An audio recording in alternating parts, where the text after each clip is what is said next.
All right, welcome everybody to the Down and Dirty at 1:30 Central Time, and it is Monday, June the 6th, I believe. I better double check.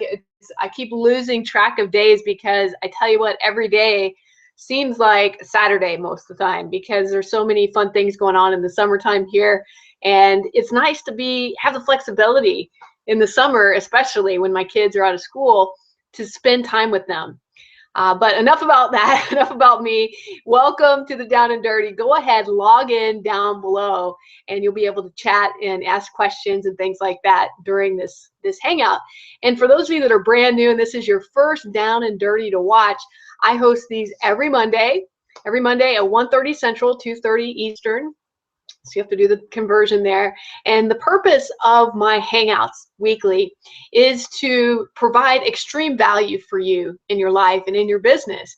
I like to help people. I like to show them how they can build a business around their life so that they don't get stuck in the trap of trying to squeeze life into a business or a career that you don't have time for the things that you really love. So that's my goal, that's my purpose. And today I'm going to be sharing with you a very interesting concept that a lot of people don't understand. Okay, I'm going to be honest, I didn't understand it the first time that it was brought up to me. I learned about it from a very wealthy mentor of mine who's been in business for himself for a very long time.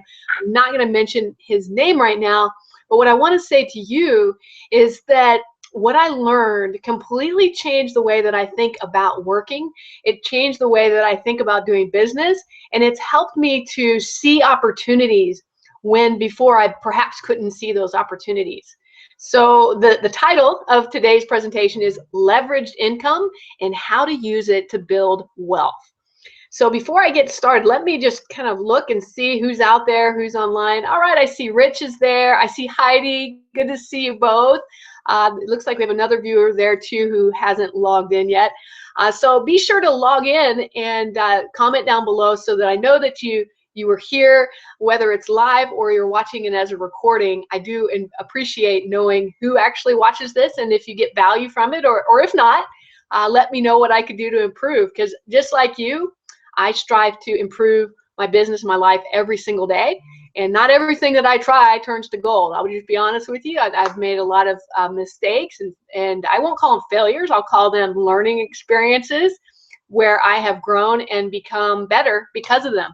If you look at life that way, it really makes life a lot easier.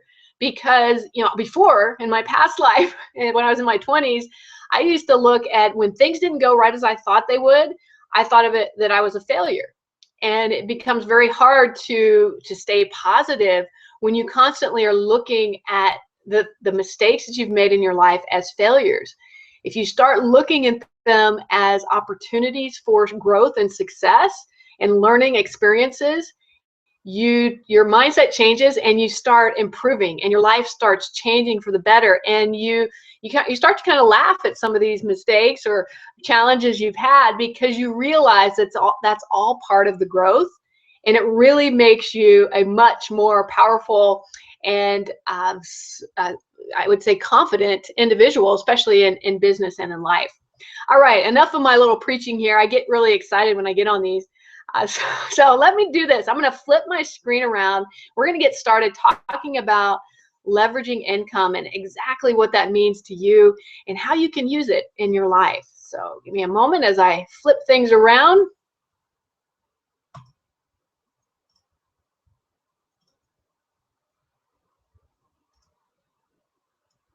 All right, hopefully you all can see my screen.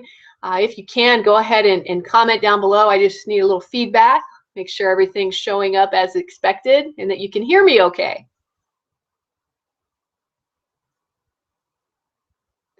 In fact, I probably should check here. I'll just check and see what we got.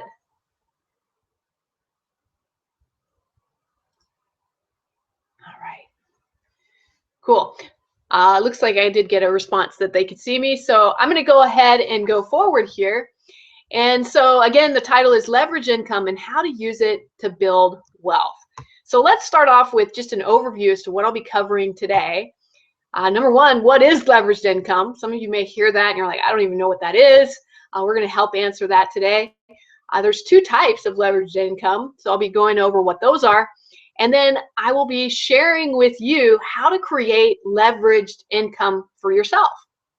All right, so let's get started. First of all, what in the heck is leveraged income? What does that mean? For those of you that are not a business master or anything like that, I do not have an MBA, but I've studied business a lot. In fact, I come from a long line of entrepreneurs. My mother still has her own business. She's one of the top 10 marketers, not internet marketing, but PR, public relations, and marketing in the Houston area. And then my biological father, he is one of the top 100 in the dive industry. He owns his own dive and snow skiing business, where it's a retail store, as well as they take people on dive ventures, diving adventures, as well as snow skiing adventures. So I come from a lot of people, and my brother is also an entrepreneur, who are all entrepreneurs. So I've learned about business basically through the School of Hard Knocks and just listening around the dinner table on how to be good at what I do and how to grow a business. So leveraged income is a big one that everybody that's wealthy talks about. And what it is, it's income earned through other people's efforts. Okay, there are only 24 hours in a day, and this is what I really want to get down to, because when I realized this is when it clicked for me that the only way to get wealthy is to not work for somebody else. Okay, you may earn what you think is pretty good money. Like, I don't know about you guys, but a lot of parents, they tell their children, go to school, become a doctor or a lawyer. Well, I hate to break it to you, that is no longer the area to get wealthy in. Now, many, many, many years ago, yes, they were some of the highest paid individuals, but today that's definitely not the case. And here's the concept that leverage income really helped to improve who I am, and that is, do you think that somebody who makes $1 million a year works harder than the average person that's working a job? I mean, do they have to work more hours per day in order to make $1 million a year? Well, no, because actually what happens is, there's only 24 hours in a day, right? We all agree to that. You cannot physically work 24 hours in a day. So, I mean, let's say if you were even making $100 an hour, which a lot of people would think that would be incredible. Even if you worked at $100 an hour, in order to give yourself a raise, that would mean you would have to add more hours to your life, right? You'd have to work many more hours to start making more than more money in a day. So you would be limited, is what I'm saying. And when you realize that the way that people get wealthy isn't by working more hours, it isn't by giving themselves a raise of how much they make per hour, although that's a temporary way to build a little bit extra income. There is only so many hours in a day. We all are given that many hours in a day. So how do they do that?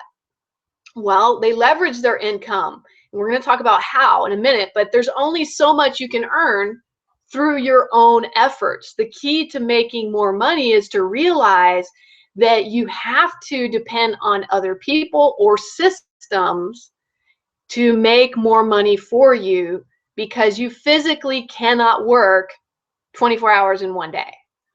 All right. And once that really sinks in, you're like, I get it. Why am I working so darn hard trying to make more money? That's not the best way to do it.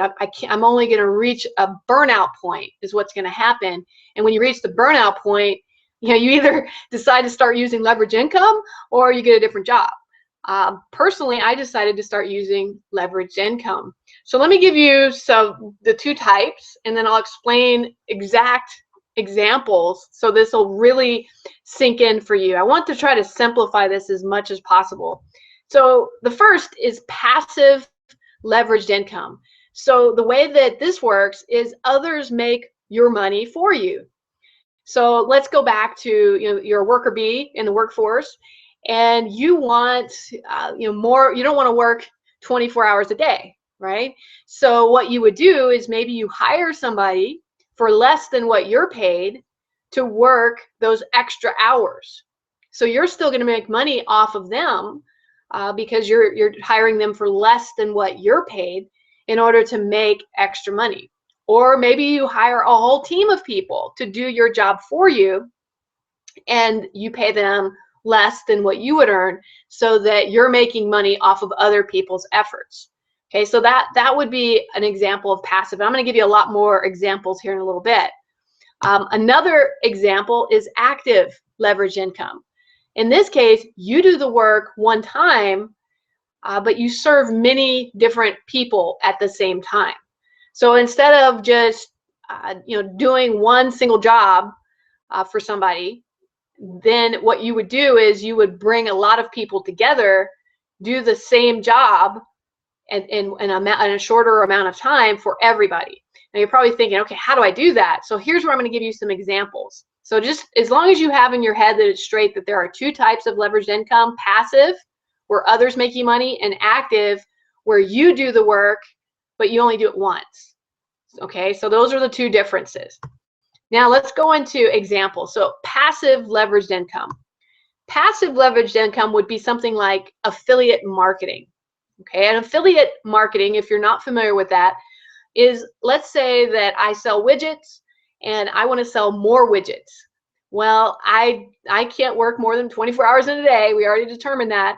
So what I'm going to do is I'm going to offer a link, like if it's an online business, to others where they can post the widgets on their own website, and any widgets that they sell, they would get a commission. So they would make a little extra money for helping me sell my widgets, right? So that would be an example of affiliate marketing. All right. Then we have subcontractors or outsourcing. Sometimes, like I had mentioned in a different example, you have a big job. You can't do it all by yourself. So in order to make the full amount of money that this client wants to pay you, you would hire what's called subcontractors. Subcontractors are people who do the same job as you, but are willing to do it for less than what you're charging. So that way, when you pay those subcontractors, you're still taking some money off the top.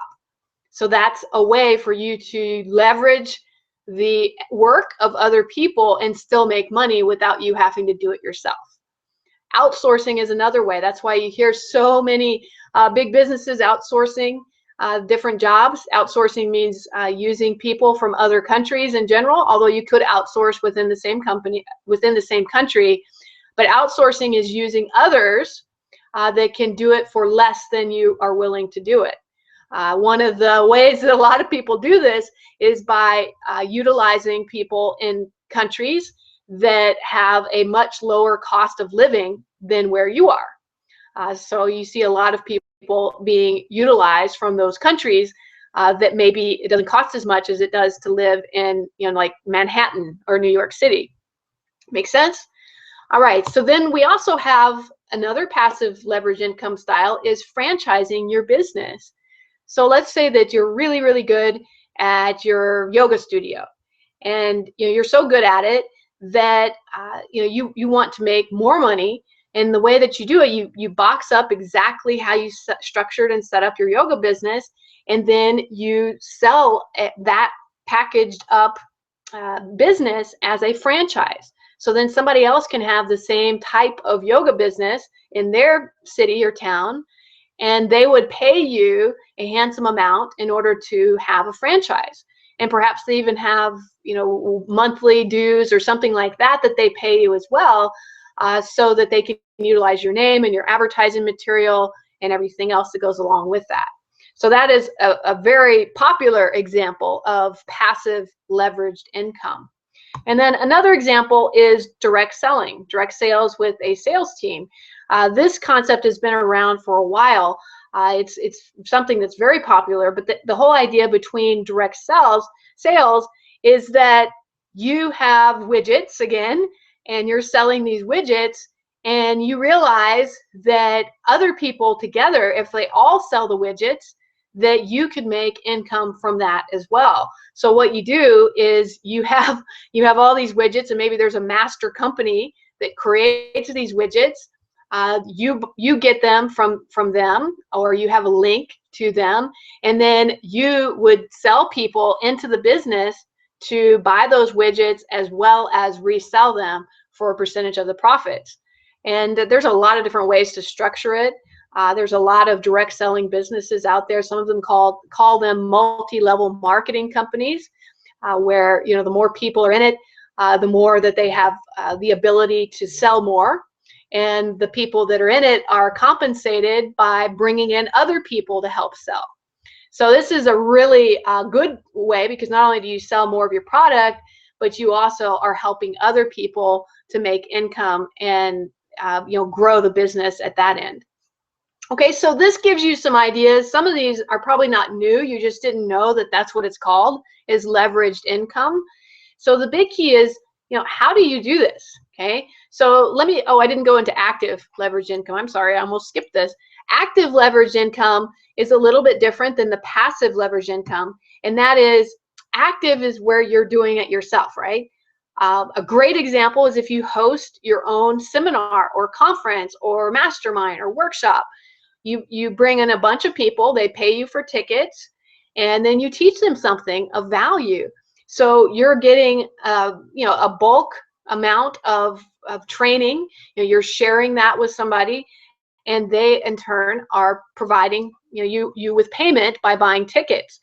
This is much better than you going from house to house to house and teaching people one-on-one, right? And so this is the benefit of hosting a seminar or a conference.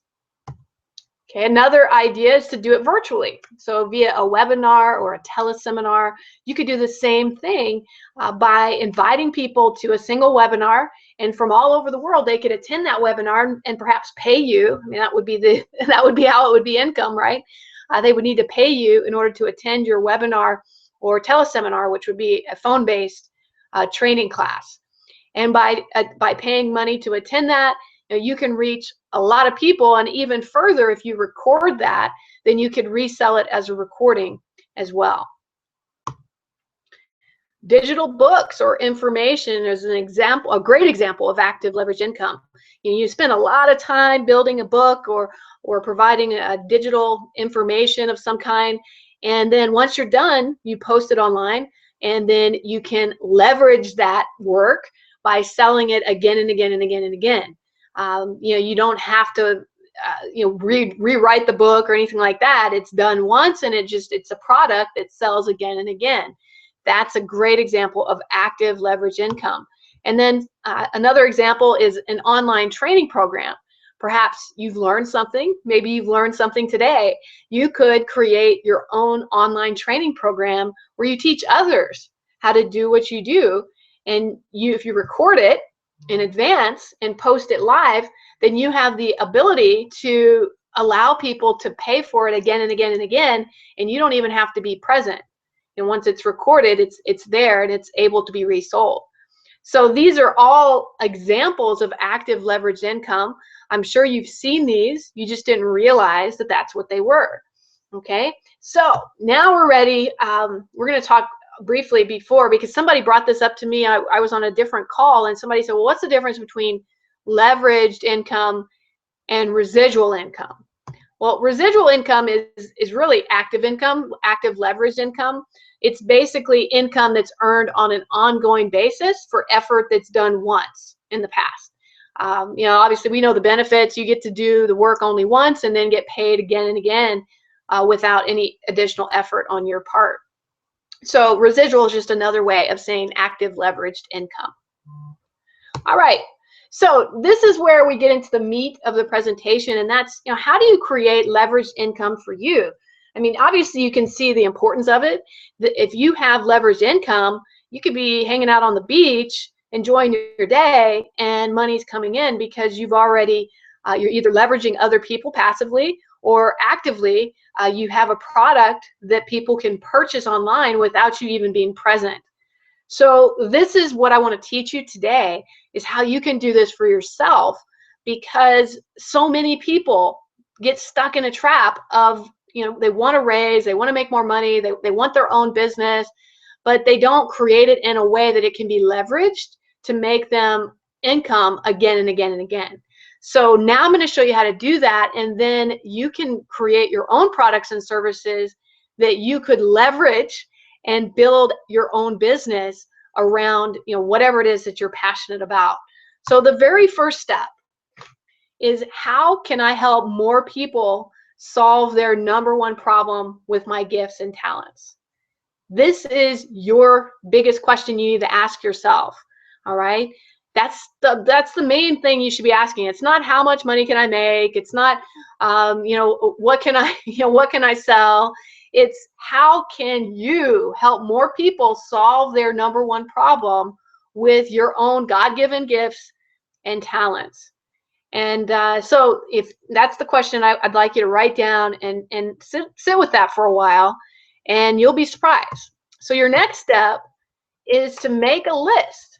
After you've answered that question, make a list of value-based products and services that you can provide to others. Now, I'm going to give you a hint here. One of the things I recommend that you do is really think about some of the biggest problems that you've overcome in your life. What are things that you've learned how to do? Maybe it's something that a course that you went through in order to learn how to do something. Maybe you went to school, maybe you went to college and you learned how to do something. Maybe you got really good at it and you learned how you could build a business around it. Maybe it's as simple as you just happen to be really good at a craft of something, and so you wanted to share how others can make the same craft. But your goal is to take whatever it is that you've determined is your talent and think about how you can share that and give value to those people that would need that talent. Who needs it? So make a list of value-based products. So things that people would find very valuable if you taught it, or you provided it, or you built it.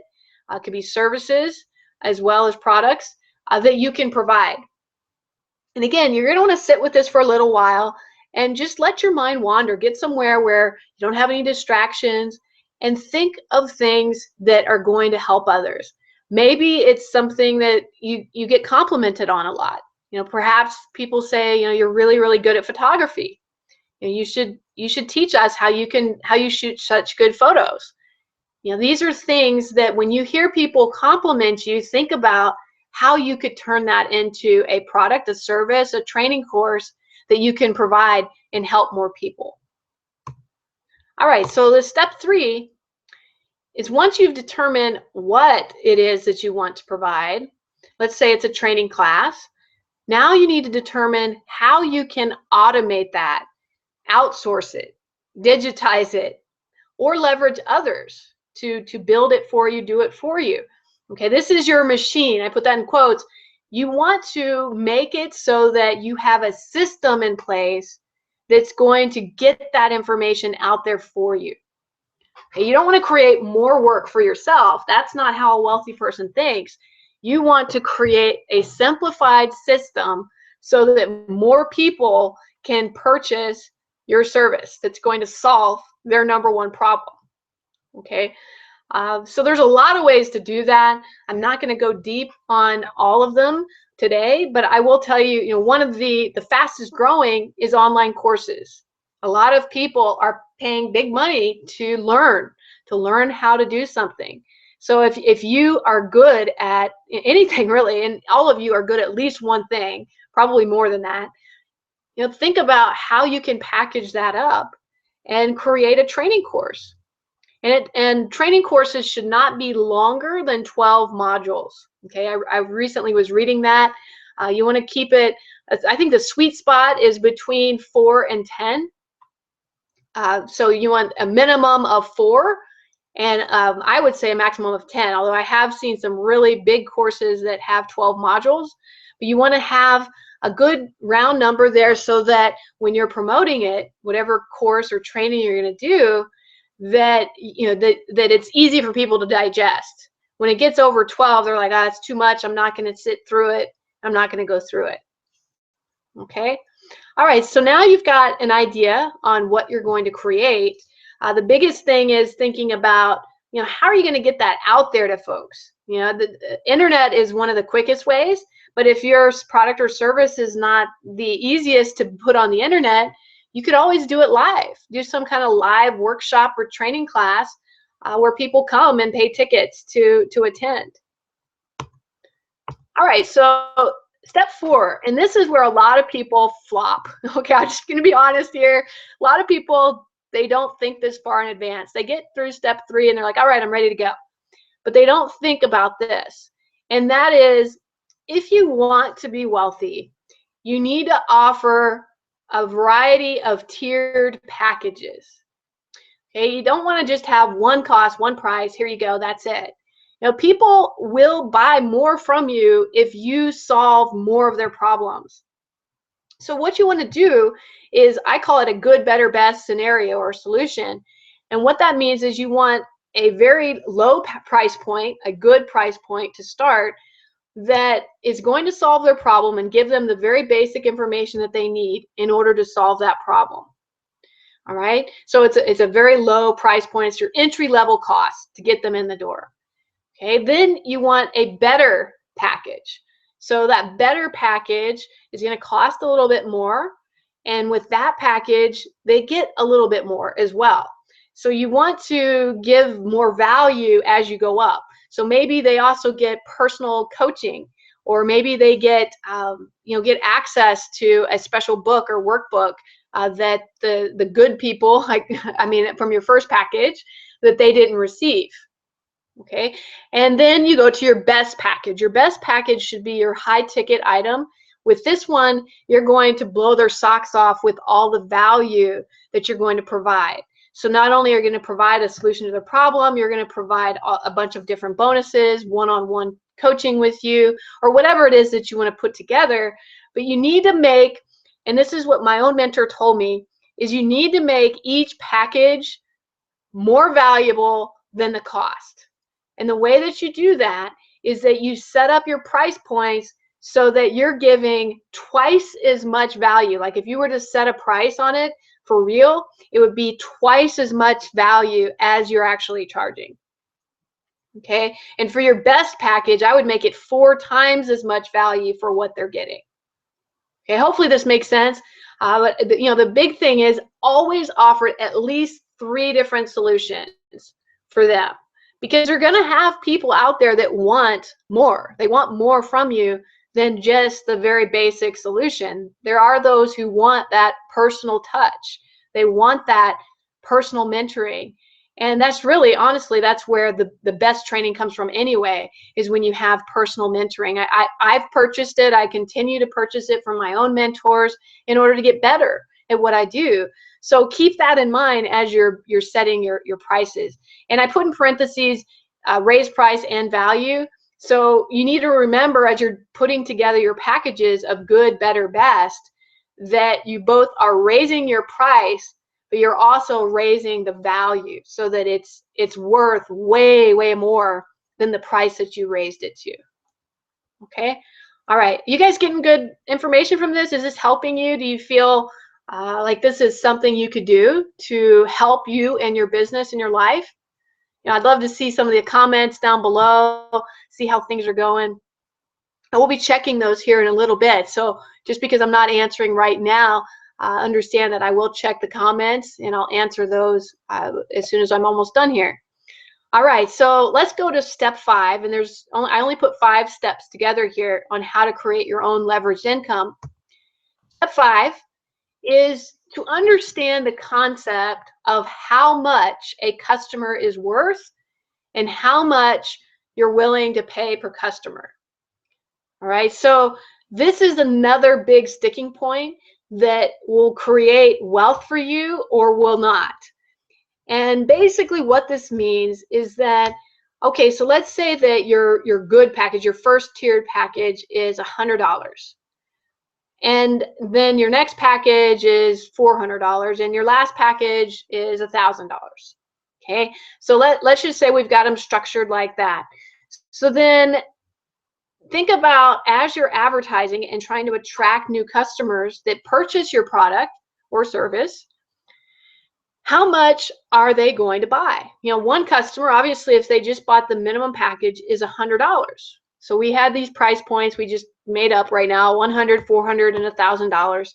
So if you know that you've got somebody that at minimum, they're going to pay $100 to purchase your product or service, then that gives you a starting point for how much a customer is worth. Now, ideally, you don't want most of your customers to buy the basic package. You want them to buy the middle package or above. So your average should be whatever that middle package is. And you want to make your middle package so attractive that more people want to buy that one than any other package. Okay, so your middle package, we said it's 400. That's the number that I would aim for when I'm advertising. And what I mean by that is that I know that my average spend, or the average customer is going to spend $400. So then what I do is I deduct from that 400 how much my costs were to put this together. So let's say per sale, the cost to me is about $50. As far, if I had a videographer, whatever it is that you use to create your own products. So you have to obviously deduct how much it costs you per person. Okay. Now you know that it's about $350 is your profit when you sell per person. Okay. So now then you look at, okay, I'm going to advertise. How much should you charge? Like, what would be a bad number per lead or per sale in order to advertise? Well, you have to make a minimum of $350, right? Well, actually, you have to make a minimum of $50 because you know that that's how much your cost is in order to break even. So you know that if you spend $50 and you get a sale, you're going to make your money back multiple times, right? So really, this comes down to economics, and that is, how well that you can compete in the advertising world has to do with how much you can afford to pay per customer. And you're looking for niche customers who they have the problem that you're solving for. So in reality, a lot of people say, oh, you don't want to spend more than $1 per lead. Like, I've heard this before with Facebook pay-per-click. And at first I thought, oh, okay, that makes sense. But the reality is, it doesn't matter in the case of the example I gave you. If you spend $50 per lead and you get one sale per day, you just made your money tenfold back. I mean, well, fourfold. You just made that money back. So you need it. Once you see what I'm trying to, I don't know if I'm making this simple or more complicated, but basically what I'm saying is, once you know how much your customer is worth, you know exactly how much you can spend on advertising. And once you know on average how many sales you can make per day, now you have a formula. You have a formula that you can start plugging money into it and know that you're going to get your money back. All right. So you know that if you spent $400 per day on advertising, and out of the $400 that you got 4 sales, then you would know that, hey, this is great. I can pump even more money into this advertising in order to get even more sales. So you have to know your percentage, for every dollar that you spend on advertising, how many of them will buy, and you have to know from there, what are your costs and how much profit are you going to make per sale. Now, some of you are saying, okay, that's great, Vashon, but how do I even get to that point? How do I get those numbers? Well, that's where testing comes into play. And so one of the things that my own mentor said is, depending on the product you're selling, you want to set a budget, no less than $10 per day, depending on what types of advertising you're going to do. But like if you're going to do Facebook advertising or Google ads or Bing ads or any paid strategy, YouTube has a paid advertising strategy, set your budget no less than $10 per day, set a time frame, and say, okay, I'm going to run an ad for this time frame, okay, and I'm going to see how it performs. And in that time frame, keep a very close eye on it. Know that that money is being used as testing, and you need a budget for that. Say, okay, this is testing money, and put that in there, and then see what your ratios are. How many leads did you get? In other words, how many emails, how many people did you somehow get their information from? That's a lead. Either a phone number, an email, something. How many did you get? Of those people that you got, how many of them bought something from you? What did they buy? Did they buy your lowest package? Did they buy your middle package? Or did they buy your top package? Okay, so then at the end of a week or a month or however long you're going to do your test for, and I'll tell you my personal one, I did a test for $500 of paid advertising for 1 month, and I just tested. And I ran it through a variety of different niches that I felt would be a good target market for what I was promoting. And then I discovered several things. I discovered the best niche. I discovered how much it was going to cost me to advertise to that niche. And I discovered what my customer value was. I discovered that my middle package was priced effectively, and that I got more sales at that middle package than I did my low end package. So then I had a set number, and I knew how much my customer was worth, and I knew how much I could pay as far as cost per lead per day. And that allowed me to scale up in my business and start bringing in more sales. Sound good? So these are all business concepts that the wealthy use in order to grow any business, not just an online business. This is kind of basic business crash course 101 today on how you can grow a business. Now, some of you are saying, wow, this is a lot. I just want to get going. I want to start making money. Well, here's the good news, is that you have the capability to do so very quickly by purchasing other people's businesses. And I call that affiliate marketing. In fact, one of the companies that I am associated with, I have a link right below this Hangout where you can join Team Tough and become part of our team. And we have our own leveraged income source. It's a digital education software that you can promote and sell. And you would make money off of that based on, or commissions, we should say, based on your sales. So it's a quick way to get up and going and have a business. And then, and I want to make this a big then, and that is, don't stick to just one thing. I am a firm believer that you need to be able to expand and think bigger. You know, you're not going to work for one affiliate company for the rest of your life. Now, maybe there's a few of you who think you are, but honestly, people come and they buy from you. They aren't just buying from, they're not just buying your product, they're buying because they like you. So you need to think really big and think, what is my legacy that you want to leave to the world? And then think about how you can provide more value to everyone that comes through your doors, whether they buy your affiliate opportunity or whether they buy something that you personally have created. And there comes a point in your lifetime where you realize that you've got to start creating your own products and services because your audience demands it. You know, you're going to be demanded if you're doing it right and you're marketing yourself right and you have a good brand and people follow you. They're going to start demanding products and services from you because they want to do what you're doing. They like you, they trust you, they follow you. And then is when you need to start developing that, ideally before then. So I'm just trying to get everyone that follows me to think outside the box and realize that you can become something amazing if you are willing to step outside of the box and start developing your own products and services along with your affiliate opportunity.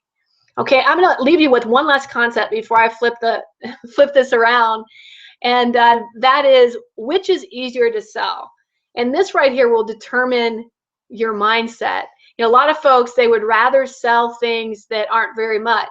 So let's just assume on the left here with this soda pop can, whether you call it soda or pop, I don't care. But on the left is this can. And let's just assume it's something that costs $1 for this can of whatever drink is in it. Okay. Is it easier to sell 1 million of those cans and earn $1 million if your goal is to be a millionaire?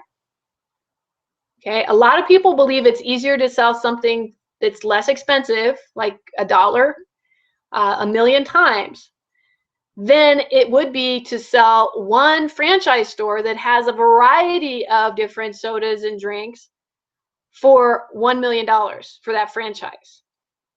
Okay. When I saw this, and when this was explained to me, this is when it like clicked in my head. I'm like, gosh, I've got to start selling higher ticket products and services. I can't just focus on the low cost items because it takes longer. Your time is valuable. And honestly, there are people out there that have $1 million or can get a loan for $1 million and buy a franchise. And they do it all the time. I mean, look at McDonald's. McDonald's is a prime example where it costs a lot of money to have a franchise, $1 million in order to have a franchise. But it's considered one of the better franchises to join because everybody knows about McDonald's, right? So when you start thinking in this way, you need to realize when you're building your good, better, best scenario that you need something in there that's a high ticket product, something that's that gives them everything they need in order to follow the same path that you're on. Yeah, it's going to cost more because you're giving them everything in a box, all packaged up. But look at that. When you sell one of those, just one of those, in the case of this example, you'd already be a millionaire. So you wouldn't have to, keep hitting the pavement trying to sell 1 million cans. All right. So these are just some concepts that I wanted to share with you today. I'm going to flip my screen around and stop that. All right, there we are. So I hope that you got some value out of this. I hope it gets the gears in your brain turning and you're thinking about things that you can offer to your own niche audience that's going to be of value. So one of the other tips I want to leave you with today is that start looking for a way to package up some of your own knowledge. And then not only sell it to people that aren't part of your current business, but use it as a way to bonus those people who come into your business. Okay, so this is kind of a cool thing, is that if you provide so much more value than all of the other people that are affiliate marketers or direct marketers, like you're providing all these extra bonuses to people, it's going to separate you from all of the other affiliate marketers. Suddenly you are extremely valuable because not only do they get to join you in your business, but they also get these other products and services that you provide for them just for joining you, that normally you sell separately outside of your company. All right, so these are just some tips, some things that I've learned. I hope you get value. I'm going to see if there's any questions now within here. Okay. All right. So Rich is looking at making inappropriate jokes. Okay, that's good. Charlene, she's saying training courses are an excellent source of revenue. Good to see you there, Charlene. Passive and active. And yes, Charlene is the queen. She does a lot of workshops and sells recordings. Way to go, Charlene. Oh, I see Christina's there. Good to see you. Heidi, you're getting some good value from it. That's awesome. I really appreciate you guys for being on today's Hangout. And start thinking about these things. And here's something else. Take notes. Take lots of notes. I constantly am taking notes. Every time that I attend a webinar, a hangout of something, I always get at least one golden nugget from that. And I take so many notes. And then what I do is I will go through my notes and I will find things that make for great products. So, oh, Christina, sure, I'll recap those 5 steps. But I find things that make for great little products that I can use as giveaways, that I could use as value-based trainings that I can either sell or include as value for joining my existing opportunity. So let me recap on those 5 things because some of you might have missed those. So I'm just pulling back up my slides. Okay, so the very first thing that you want to do to create leveraged income in your life is answer the question, how can you help more people solve their #1 problem using your own gifts and talents? Okay. And what I recommend is just make a list. Make a list of how you can help. And initially, you may just want to make a list of your gifts and talents and think about classes you've attended and everything else. So how can you help more people solve their number one problem with your own gifts and talents? That's number one. Number two is make a list of value-based products and services that you can provide. Okay, make a list of value-based products and services that you can provide. Can you do a webinar? Can you host a seminar? Can you host a mastermind? Can you write an ebook? Can you shoot a video? Can you record a video and post it up that's recorded and sell that? Can you put together a digital course? I'm just giving you ideas. Okay, 3, how can you automate, outsource, digitize, or leverage others?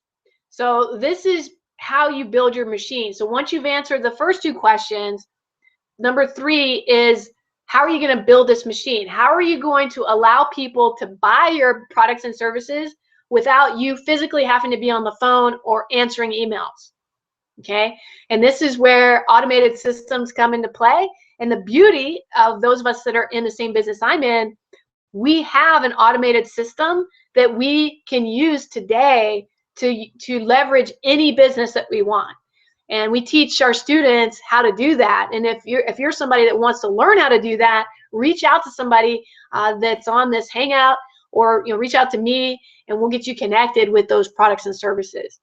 So automation is number 3. Number 4 was offer tiered structured. So you want to offer a good, better, best solution to the problem. So don't just offer one price point. Offer a minimum of 3 price points where somebody can purchase your product or service from you, and then give them more value than the actual price is worth. Okay? All right, and then the last one, step 5, is to understand how much a customer is worth to you and how much you're willing to pay per customer. So you have to know your cost in order to do that, and you also have to know where you're going to be advertising as to how you can reach that niche. So how much is a customer worth to you, and how much are you willing to pay per customer is step 5. All right, hopefully that answers the question. And yeah, so I hope you got lots of value from this. If there's any questions that you have, feel free to comment, reach out to me. You can reach out to me on Facebook. I do check the messages here, so if you comment down below, I'll check those as well. All right, make it a great week, and we will see you next week for the Down and Dirty at 1:30 Central. Take care.